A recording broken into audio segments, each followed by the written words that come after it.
Morning Spirit. Selamat pagi, semangat pagi. Shalom Bapak Ibu dan saudara-saudariku yang dikasih oleh Tuhan Yesus, bertemu kembali di dalam Morning Spirit. Pagi ini kita akan belajar firman Tuhan dengan tema Kristus teladan kehidupan kita. Dalam Filipi 2 ayat 5 firman Tuhan berkata, "Hendaklah kamu dalam hidupmu bersama menaruh pikiran dan perasaan yang terdapat juga dalam Kristus Yesus." Bapak Ibu saudara-saudariku, Rasul Paulus mengajarkan cara terbaik untuk membangun kehidupan yang maksimal, yaitu dengan meneladani kehidupan Tuhan Yesus sendiri. Untuk meneladani kehidupan Tuhan Yesus, kita harus menaruh pikiran dan perasaan yang terdapat juga dalam Kristus Yesus. Dalam 1 Yohanes 2 ayat 6 firman Tuhan berkata, "Barang siapa mengatakan bahwa ia ada di dalam Dia, yaitu di dalam Kristus, ia wajib hidup sama seperti Kristus telah hidup."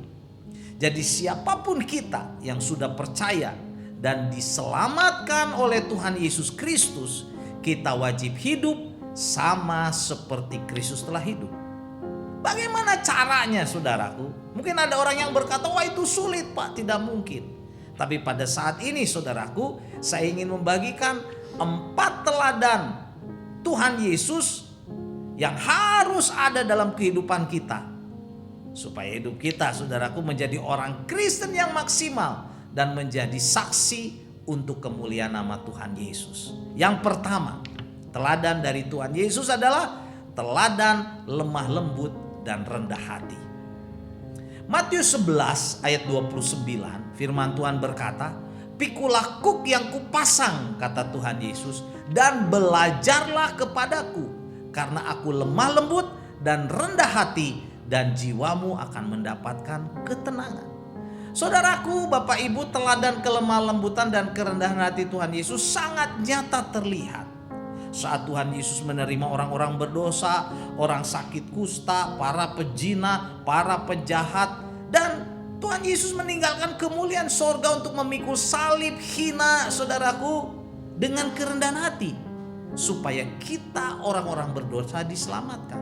Jadi, saudaraku, mari kita belajar dari firman Tuhan, teladan kelemah lembutan dan kerendahan hati dari Tuhan Yesus. Dan yang kedua, teladan kebaikan dan kepedulian kepada orang lain. Dalam Matius 14, saudaraku, saat Tuhan Yesus memberikan makan 5.000 orang lebih, saudaraku, dalam ayat 15 dan 16-nya firman Tuhan berkata, menjelang malam murid-muridnya datang kepada Tuhan Yesus dan berkata, "Tempat ini sunyi dan hari sudah mulai malam. Suruhlah orang banyak itu pergi supaya mereka dapat membeli makanan di desa-desa." Tetapi Yesus berkata kepada mereka, "Tidak perlu mereka pergi. Kamu harus memberi mereka makan."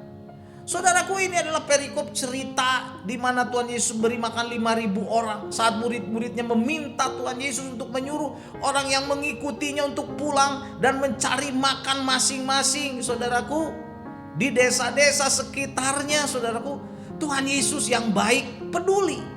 Dan Tuhan Yesus berkata, "Tidak perlu mereka pergi, kamu harus memberi makan." Bagaimana caranya? Ada begitu ribuan banyak orang harus diberi makan.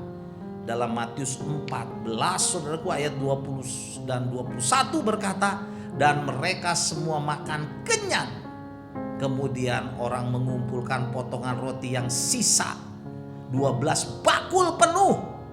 Yang ikut makan kira-kira 5.000 laki-laki, tidak termasuk, saudaraku, belum termasuk perempuan dan anak-anak." Luar biasa.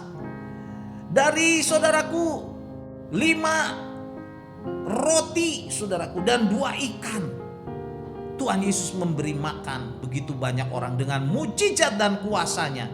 Ini adalah teladan kebaikan dan kepedulian Tuhan Yesus, saudaraku, kepada orang lain yang harus kita teladani.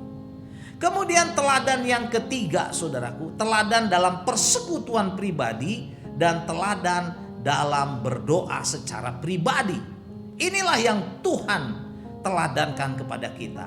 Markus 1 ayat 35 berkata, pagi-pagi benar waktu hari masih gelap, ia bangun atau Tuhan Yesus bangun dan pergi keluar. Ia pergi ke tempat yang sunyi dan berdoa di sana. Inilah teladan Tuhan Yesus kepada kita, yaitu teladan dalam persekutuan pribadi dengan Tuhan dan teladan dalam berdoa pribadi dengan Tuhan. Pagi-pagi benar, saudaraku, hari masih gelap. Tuhan Yesus sudah bangun, pergi mencari tempat bersekutu dengan Allah Bapa untuk bersekutu dan berdoa. Inilah teladan yang indah, teladan yang baik, saudaraku, karena saat kita melakukan hal yang sama, mempunyai persekutuan pribadi yang erat dengan Allah dan dalam doa, saudaraku, maka hidup kita akan diberkati dan akan bertumbuh. Matius 14 ayat 23 berkata, dan setelah orang banyak itu disuruhnya pulang, Yesus naik ke atas bukit untuk berdoa seorang diri. Ketika hari itu sudah malam, ia sendirian di situ. Inilah teladan Tuhan Yesus, saudaraku, punya persekutuan pribadi yang erat dengan Allah Bapa dalam persekutuan dan dengan doa, saudaraku. Inilah yang membuat, saudaraku, kalau kita meneladani, kita akan menang dari setiap masalah, dari setiap problema, kesulitan, tekanan hidup apapun. Karena saat kita bersekutu dengan Allah Bapa, kita diberi kekuatan. Dan kebenaran yang keempat, teladan Tuhan Yesus yang boleh kita teladani adalah teladan dalam hal ketaatan. Filipi 2 ayat 8 berkata, dan dalam keadaannya sebagai manusia, ia atau Yesus telah merendahkan dirinya dan taat sampai mati, bahkan sampai mati di kayu salib. Inilah teladan ketaatan, kerendahan hati terbesar yang kita dapatkan dari Tuhan Yesus. Ia taat kepada Allah Bapa dan merendahkan dirinya, saudara, mengesampingkan kemuliaannya, keagungannya, kekekalannya, saudara, rela mati di kayu salib, merendahkan dirinya, saudara, taat sampai mati, supaya kita juga belajar menjadi orang-orang yang taat kepada Tuhan, supaya kita diberkati, kita dilindungi, kita bertumbuh, kita dewasa rohani, sehingga bisa menang menghadapi segala macam masalah yang Tuhan izinkan atau yang menekan hidup kita atau problema apapun, karena kita belajar taat dan kita bertumbuh di dalam ketaatan untuk kemuliaan nama Tuhan. Jadi inilah 4 teladan, saudaraku, dari Tuhan Yesus yang harus ada dalam hidup kita supaya kita menjadi orang Kristen yang maksimal, yang dewasa rohani, diberkati dan menjadi saksi Tuhan Yesus untuk kemuliaan namanya. Yang pertama, saudaraku, teladan Tuhan Yesus adalah teladan kelemah lembutan dan rendah hati. Yang kedua, teladan dalam kebaikan dan kepedulian kepada orang lain.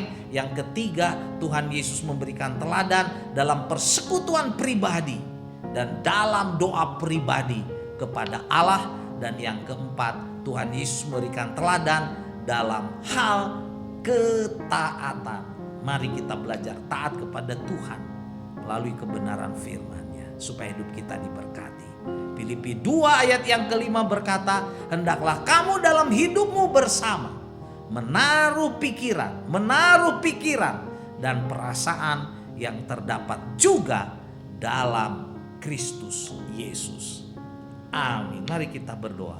Tuhan, kami mau mengikuti teladan Engkau, Tuhan, yang ditulis di dalam firman Tuhan, supaya kami semua menjadi orang Kristen yang maksimal, bertumbuh, dewasa rohani, diberkati oleh Tuhan dan menjadi saksi untuk kemuliaan nama Tuhan. Dalam nama Tuhan Yesus kami berdoa. Amin. Amin, Bapak Ibu dan saudara-saudariku yang dikasihi oleh Tuhan Yesus. Kalau kita diberkati oleh Morning Spirit, jangan lupa klik like, subscribe, bunyikan loncengnya supaya bisa mengikuti Morning Spirit terus. Dan kalau kita diberkati, bagikan Morning Spirit ini kepada banyak orang. Sampai bertemu dalam Morning Spirit selanjutnya. Morning Spirit. Selamat pagi, semangat pagi.